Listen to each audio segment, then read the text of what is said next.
Soy Fernando Díaz Villanueva, hoy es 10 de julio de 2016 y esto es La Contracrónica.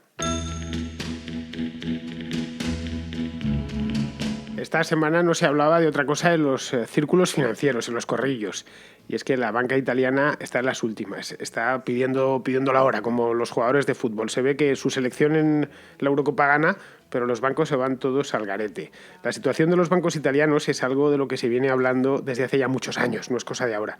El año pasado ya tuvieron que rescatar 4 bancos pequeños, esto salió en las páginas Salmón, aunque no se le dio mucho seguimiento, y yo recuerdo estar leyendo historias para no dormir de los bancos italianos desde por lo menos, desde por lo menos el año 2010-2011. Ahora parece que se va todo a freír puñetas, según hemos podido ver esta semana. No ha habido un periódico español ni latinoamericano que no lo haya llevado como el fin de los tiempos. Ya sabéis la carencia de los periodistas por una buena historia, trágica, y una buena historia en la que se va es el fin del mundo. Pues con esa están ahora mismo. El hecho es que los números, dejando a un lado los fines del mundo que vende la prensa día sí al otro también, los números son para preocuparse. La banca italiana tiene una morosidad altísima, la más alta de Europa, más del doble que la española. De hecho, tienen una cantidad de créditos dudosos, es decir, incobrables, tan alta que solo poner un cero detrás de otro nos llevaría unos cuantos minutos. Estaríamos hablando de entre 200 y 300 mil millones de euros, el PIB de muchísimos países. Y en bolsa están derrumbados. En lo que va de año, que esto es probablemente lo que haya hecho saltar todas las alarmas. En lo que va de año, la bolsa italiana, los 10 principales bancos de la banca italiana, han caído en bolsa, la bolsa de Milán, obviamente, un 60%. Sapore di sale, sapore di mare. Y yo, para hablar de estas cosas complicadas, pues me traigo a Ricardo Faso, que entiende lo mismo de robótica que de banca. De hecho, creo que entiende un poco más de banca que de robótica, aunque él nunca lo reconocerá en público. ¿Eso es cierto, Ricardo? Pues hombre, depende del punto de vista, como todo. Hola, buenas tardes, Fernando, y también un saludo a los oyentes. Los oyentes que luego te insultan en los comentarios, que me lo han dicho, me lo han dicho, no, lo he visto, y tú que eres un vergonzoso no te atreves a entrar allí y ponerles las cosas claras. No, bueno, a ver, no pasa nada, yo creo que es bueno. Además, a mí me sorprendió que hubiese tanta pasión, ¿no?, en los comentarios de iVoox del programa de la semana pasada. Porque, bueno, era un tema un poco así, ¿no?, que no está muy dado para la pasión, ¿no? Pero bueno, sí, prometo hacer una respuesta en el propio iVoox esta semana, con algunas matizaciones, porque creo que las merecen. Pero te registras, ¿eh? Yo no quiero anónimos ni nada por el estilo de anónimo, tal, no pasa nada, es gratis. Uno se registra, pone Ricardo Faso con 2 S. No hace falta que pongas el segundo apellido, ni tu DNI, ni nada por el estilo. Con que les des un mail, basta. Bueno, eso me sí, que comprometo en cualquier caso, aunque no me registre, a meter unas líneas para matizar algunas cosas de la semana pasada. Bueno, vamos al tema. En noviembre del año pasado, antes de las Navidades recuerdo que salió en los periódicos en España, desde luego, yo lo leí entonces. He ido a rebuscar esa noticia otra vez porque me he acordado esta misma semana. He dicho, pero si ya habían rescatado bancos en Italia. Y efectivamente, en el mes de noviembre rescató Matteo Renzi, que es el primer ministro italiano. Italia, como bien sabéis, es una república, pero una república en la que el presidente no pinta nada, absolutamente nada. De hecho, si os digo quién es el presidente de Italia, muy probablemente tendréis que ir a buscarlo a la Wikipedia o por ahí. De hecho, yo no sé muy bien quién es ahora. Creo Giorgio Napolitano no es, porque lo dejó de ser el año pasado, pero no conozco el nombre del actual. Bueno, el que manda es Renzi. Renzi rescató a 4 bancos pequeñitos, que eran la Banca Marche, Cari Ferrari, Cari Chieti y Banca Etruria. Eran bancos muy enanos y pudo permitirse el lujo. Ahora parece que las cosas ya van en serio. En Italia hay algunos bancos importantes, como puede ser la Intesa San Paolo o Unicredit. Unicredit creo que es el número 25 del mundo en el ranking global. Es decir, no estamos hablando de un banquito pequeño. No, de hecho la banca italiana es una banca potente y además es soporte de grandes empresas. O sea, quiero decir que no es que no se dediquen al negocio retail en Italia, ¿no?, sino que tienen importantes inversiones y un problema con la banca italiana es un problema a nivel mundial de la banca, por supuesto europeo, pero a nivel mundial. No estamos hablando de un país perdido en el cuerno de África, ¿no? Pues que es la cuarta economía de Europa. La tercera de la Correcto. zona euro, desde Sí, luego. sí, sí. Bien, la primera pregunta, porque aquí hay que hacerse preguntas desde ya. Italia nos pilla muy cerca, es un país cercano geográficamente, cercano culturalmente, y además las economías española e italiana son economías que están muy intrincadas, ambas. De hecho, Ricardo Faso vivió en Italia, vivió en Turín, si mal no recuerdo, hace no Sí, mucho sí, sí. tiempo, y conoce bien aquel país, conoce el sistema financiero y conoce sobre todo, y lo importante, la economía italiana. Porque la primera pregunta que nos deberíamos hacer es ¿cómo hemos llegado hasta aquí?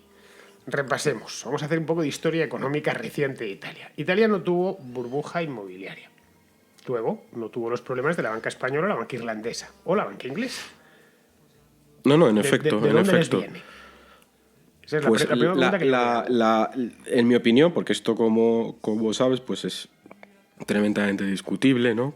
Las primeras causas de cada cosa, en el fondo casi nunca hay una sola causa de un fenómeno, especialmente estos que son tan intrincados, y que al final las finanzas siempre son pues como el canario en la mina, ¿no? Hay cosas que están sucediendo por debajo, ¿no? Al final Italia pues es un país, en mi opinión, es cierto que la analogía con España se puede hacer, pero en mi opinión es un país infinitamente más complejo que España, ¿no? Las diferencias, si España es un país que es diverso y tiene evidentes diferencias norte-sur y lo que sería la parte de Levante y la parte del interior, ¿no? Y demás. En Italia yo creo que la fractura es muy importante, la fractura es brutal, ¿no? Curioso porque al mismo tiempo son muy nacionalistas, aunque yo como siempre digo los italianos son muy nacionalistas de una manera extraña, ¿no? Porque cuando tú a un italiano le preguntas de dónde es, él te dice pues yo soy de mi ciudad. Realmente la gran unidad, yo creo, política que existe en Italia es la comuna, ¿no? Que lleva existiendo desde hace miles de años y el tema de Italia pues es un concepto un poco más abstracto, ¿no? Aunque ellos lo defienden a muerte, ya sabes, ¿no? Pero es más folclore que otra cosa, ¿no? Yo, por supuesto, pues he visitado por motivos profesionales Roma, Nápoles, sobre todo Turín, pues las diferencias son notables, obviamente, ¿no? En cuanto al desarrollo económico de cada una de las partes del país, más notables que en España, pero bastante más notables. Y yo creo que el tema de Italia es que sufre una parálisis secular, en mi opinión. Si observamos esto se ve muy fácilmente con lo que es el PIB. Tú ves el PIB de Italia de los últimos 20 años, lo comparas evidentemente con lo que puede ser pues, países como España, Portugal, Irlanda, o sea, los países que los anglosajones llaman un poco de la periferia, y ves pues que aquí ha habido un avance muy fuerte, en Irlanda ha habido un avance muy fuerte, ha habido una recesión muy fuerte también, pero ves que hay movimiento, ves que ha habido un crecimiento, que ha habido burbujas inmobiliarias, sí, que ha habido burbujas financieras, sí, pero ha habido un crecimiento, los países han cambiado. Italia está estancada desde hace muchos años.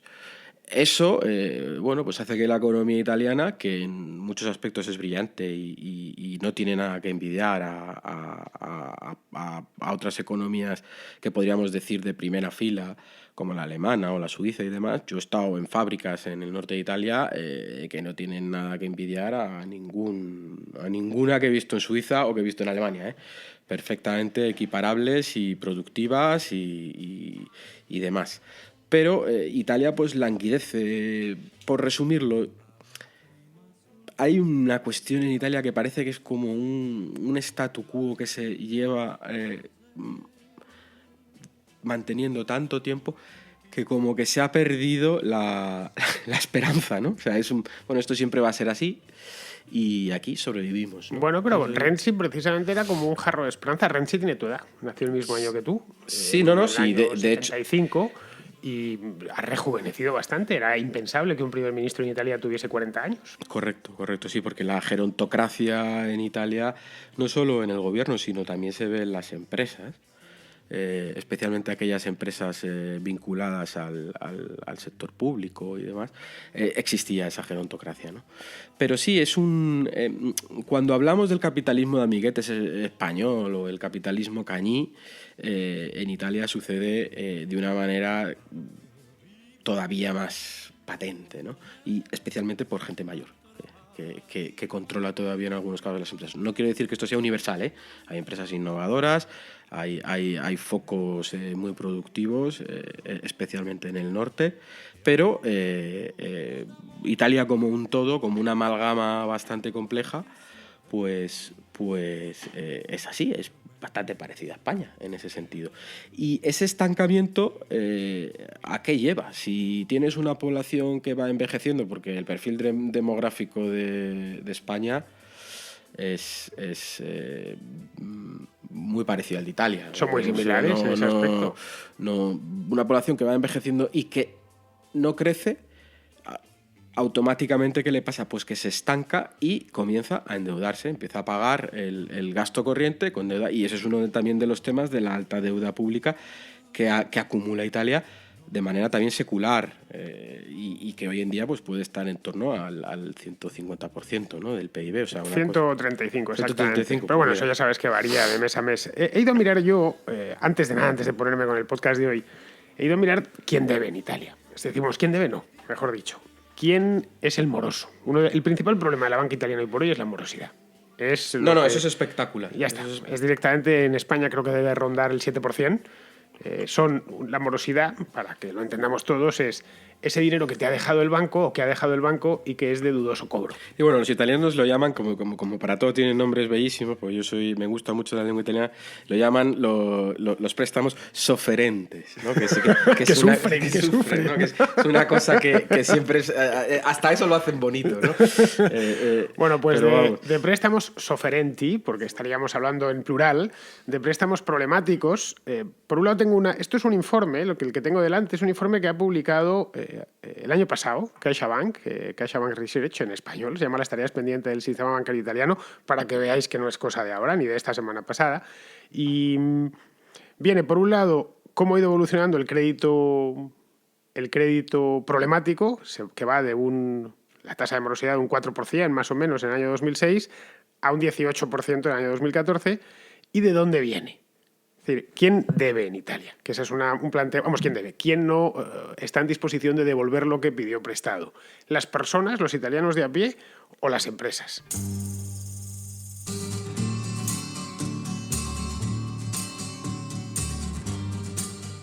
Pues no son los italianos, no. Son las empresas italianas, que están pobladas por italianos, pero no son las familias. En este informe de CaixaBank lo que ofrece, repito, es un informe de hace unos cuantos meses, de octubre de 2015. Las cifras no tienen por qué ser exactamente las mismas ahora, pero deben de ser muy parecidas.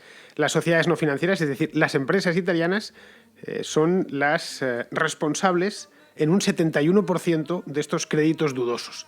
Y los hogares solo del 27%. Luego hay un porcentaje muy pequeño, que es el 2% de sociedades financieras. Pero vamos, no es como nuestra burbuja inmobiliaria, que éramos los españoles de a pie, que habíamos pedido dinero prestado para comprarnos una casa y que luego, a partir del año 2008, ya no podíamos pagar. No podíamos seguir pagando esas hipotecas, y el resultado fue que tuvimos que devolver las casas, les dejamos unos agujeros a los bancos de aquí te espero, y al final pues apareció Ada Colau con la PA y terminó convirtiéndose en alcaldesa de Barcelona, porque podemos resumirlo así de manera rápida, nuestra movida con la morosidad bancaria en esa misma línea.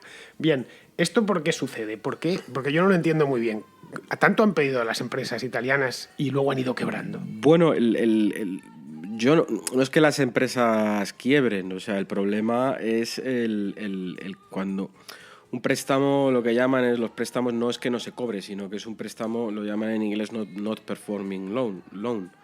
Es un préstamo que no está dando el rendimiento adecuado, bien porque tiene una mora, o sea, para dejar de cobrar un préstamo, pues esto en España, en cualquier sitio, va pasando por una serie de estados en donde empiezas a dudar de él, donde se retrasa en el pago, donde de repente lo refinancia, luego pasa a dudoso cobro, etcétera, etcétera. Sí, entonces yo entiendo que ese dato tiene que ver con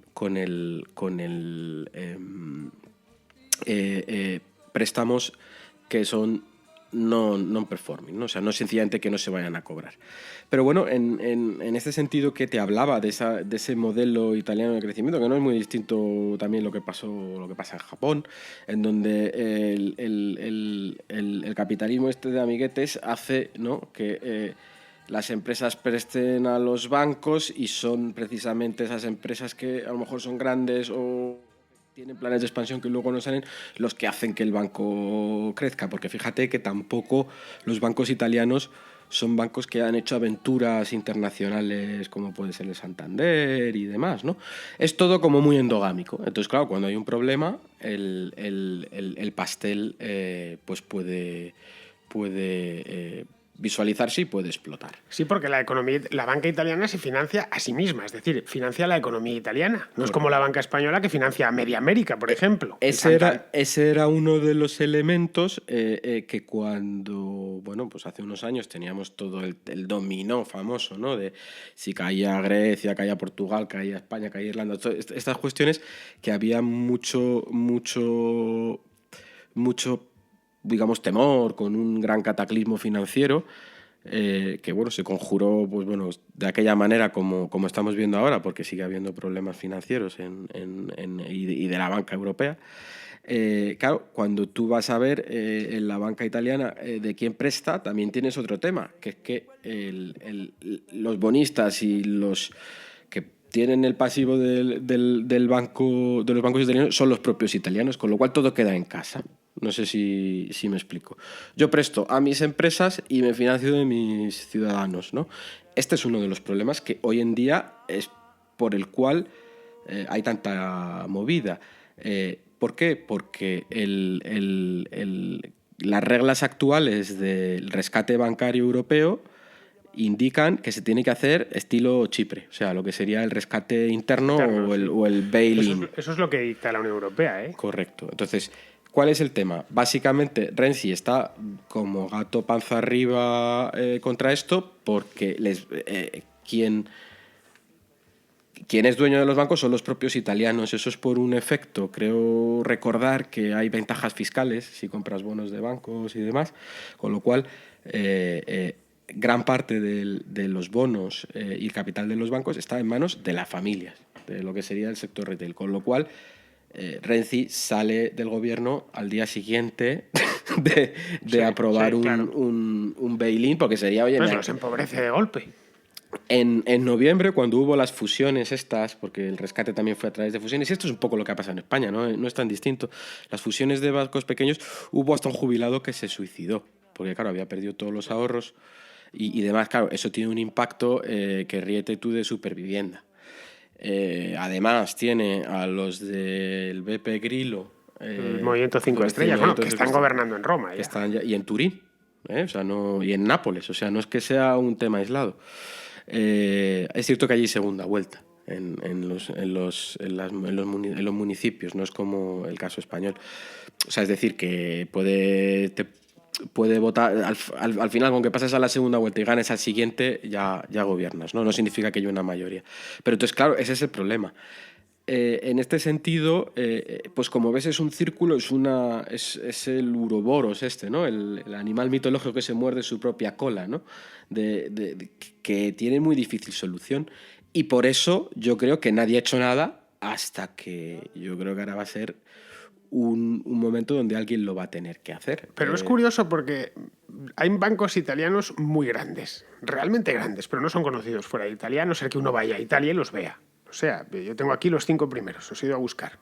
Pues Unicredit, Intesa San Paolo, el Monte dei Paschi di Siena, que está hundido, por cierto. Bueno, es un banco que ha perdido, creo que el 90% de la Sí, una cosa que por cierto creo que es el banco más antiguo del mundo. O sea, fíjate que aquí inventaron la siglo cosa. XV, ¿no? Sí, los bancos los inventaron en Italia, curiosamente. Entonces, bueno, Ubibanca y Mediobanca. Son bancos gigantescos, pero gigantescos de world class, es decir, de nivel mundial. No estamos hablando de los banquitos de la República de Albania.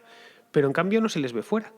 Tú no vas a encontrar fácilmente un Intesa San Paolo fuera de la propia Italia. Pero es que tampoco ves bancos extranjeros en Italia. No se ve HSBC, no se ve Santander, no se ve Deutsche Bank, no se ven bancos...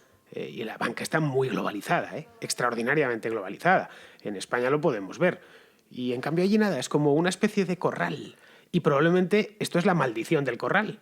Efectivamente, que es lo que yo te decía, esa endogamia, ese círculo cerrado, tiene sus ventajas, porque si mañana quiebran todos los bancos italianos y hay un pollo tremendo, pues no sé, hombre, habrá efectos en toda Europa, pero no pasará lo mismo como en el 2010 con los bancos españoles, que quebrabas dos bancos franceses y uno alemán, porque está mucho menos interconectado. Cuando tú construyes tu sociedad en base a tener un chiringuito y un coto de caza propio, pues te arriesgas a tener este problema de endogamia, ¿no? Que al final afecta a tus empresas, afecta a tus ciudadanos y afecta a tus finanzas, porque al final las finanzas no deja de ser una correa de transmisión de toda la economía, ¿no? Claro, aquí hay un tema, si nos vamos a la evolución de la morosidad, la banca italiana no tenía este problema tan pronto como en 2006. Tenían unos índices de morosidad muy parecidos a los de, bueno, equiparables con cualquier otra banca saneada del mundo.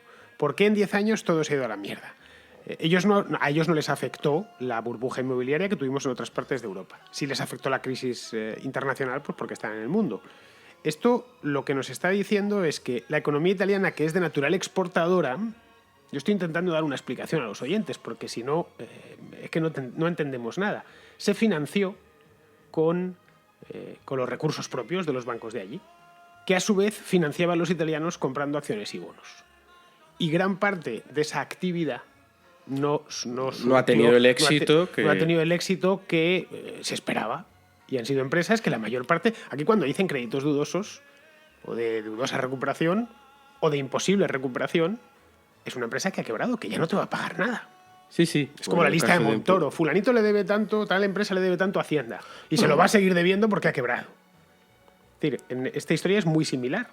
Al final se lo van a tener que comer en una palabra. No, esto tiene que... A ver, las finanzas no dejan de ser, como comentaba, una correa de transmisión de lo que ocurre realmente. O sea, es falaz la separación entre la economía real y la economía financiera. La economía financiera existe porque existe la economía real. Es cierto que la gente que se dedica a las finanzas vive en su propio mundo y hay una parte puramente especulativa de las finanzas, pero al final los grandes números de las finanzas, el mercado de bonos, el mercado monetario y demás, atienden a movimientos reales de la economía y pues lo que te decía al principio, la economía italiana no ha repuntado en la primera parte del siglo XXI.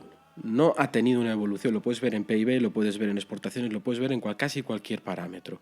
Hay un tuitero que se llama Conbarro, que hace unas comparativas muy buenas de países. Os recomiendo que busquéis una que tiene de Italia contra España, y también hizo una de España contra UK, donde veréis todo este tipo de fenómenos. Es como una oportunidad perdida. Los motivos pues serán múltiples, y en cada caso uno. Una empresa que de repente ha empezado a un nuevo proyecto industrial, pues se ha encontrado pues que los chinos y los coreanos compiten mucho mejor que hace 60 años. Bueno, a Conbarro lo tengo delante ahora, que no me había subido yo el volumen para que veáis, no estoy en lo que tengo que estar. Bueno, Conbarro, su dirección de Twitter es @_Conbarro_. Lo digo por si lo queréis mirar. Y efectivamente, él se define a sí mismo como profesor universitario y no tenemos nada más que añadir. Y dice además que está en España. Por lo demás, hay un montón de datos, de estudios que hace.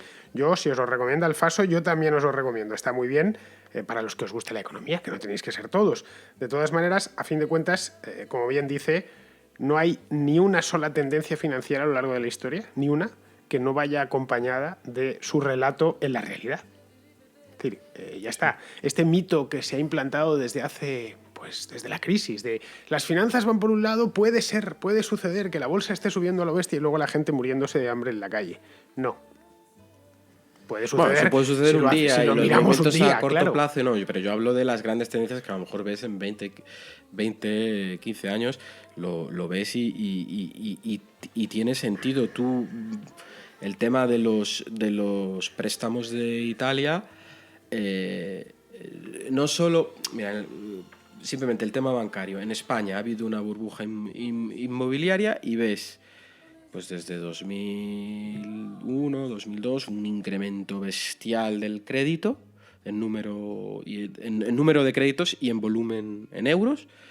Llega la crisis y el crédito se desploma, con crecimientos minúsculos anuales, incluso de crecimientos.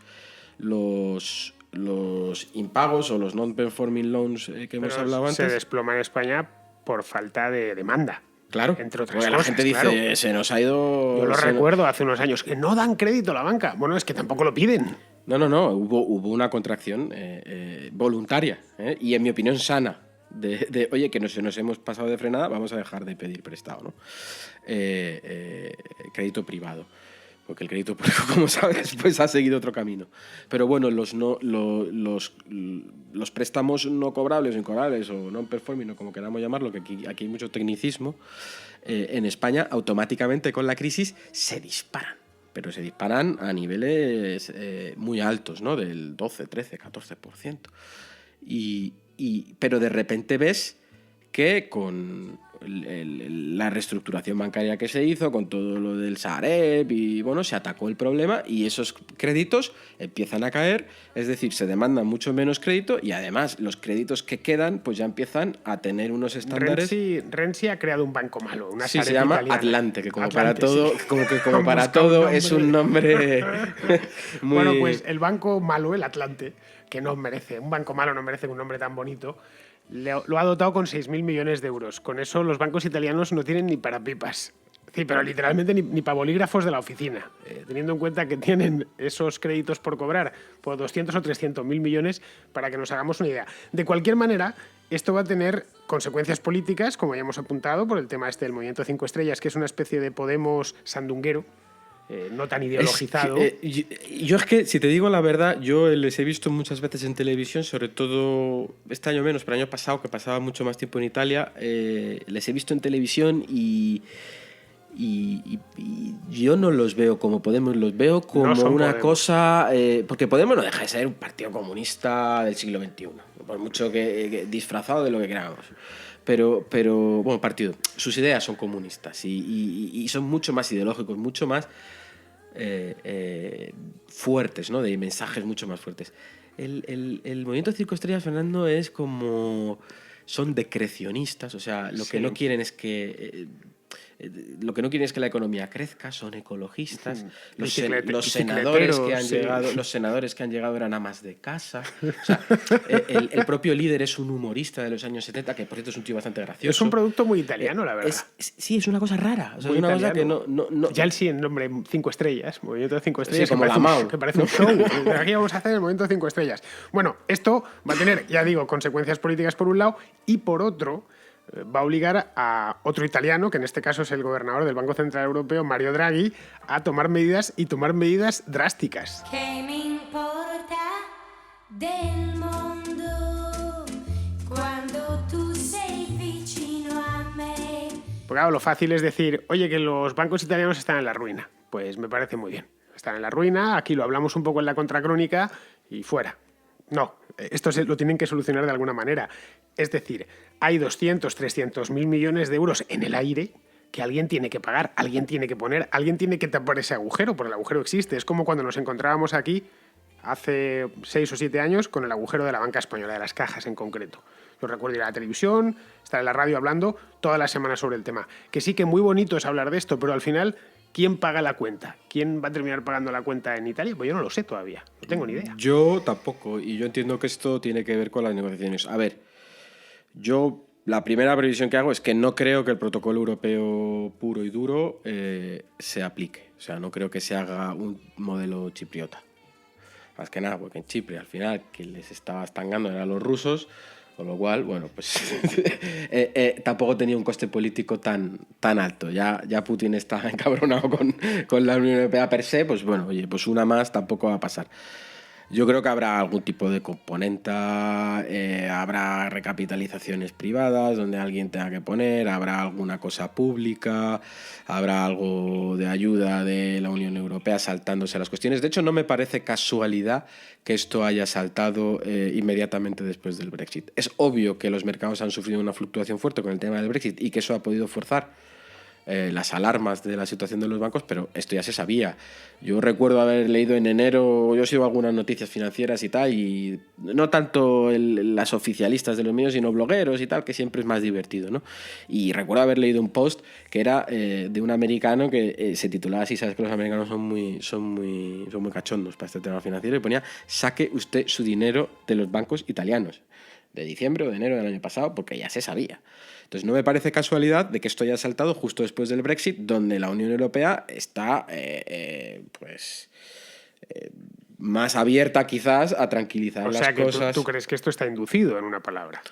El que salga a la palestra, yo creo que sí. O sea, no tengo ninguna duda. Los italianos son maestros, Fernando, en manejar el escenario. Vamos, han inventado el teatro. Tienen al socio en Frankfurt, Correcto, allí ajustando la maquinaria. Que fue además exgobernador del Banco de Italia. O sea, es decir, gran parte del problema, porque el problema de la banca italiana no viene de ahora o no viene de un hecho puntual como puede ser una burbuja inmobiliaria, es un problema más estructural, pues algo que se sabía y bueno, pues no ha salido a la palestra y sale ahora, pues yo creo, para forzar, porque claro, a la Unión Europea ya casi no le quedan frentes por abrir. O sea, pues uno más, pues quiere cerrarlo, ¿no?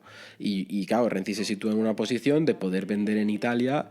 De hecho, si lees la prensa italiana, es frontista, hablando del Deutsche Bank, que por cierto está también fatal, y los alemanes y tal. Es que O sea, esa es la otra, los alemanes tampoco andan muy bien. Bueno, pues porque no se ha cerrado, Fernando, porque la crisis financiera o el modelo financiero europeo no se ha cerrado, se le han ido dando aspirinas, parches, y eso pues, claro, los costes a lo mejor de cerrarlo hubiesen sido tan grandes que pues no estaríamos ni siquiera aquí. Bueno, tú y yo sí estaríamos, pero vamos, que ninguno de los que mandan estaría, es lo que quiero decir, ¿no?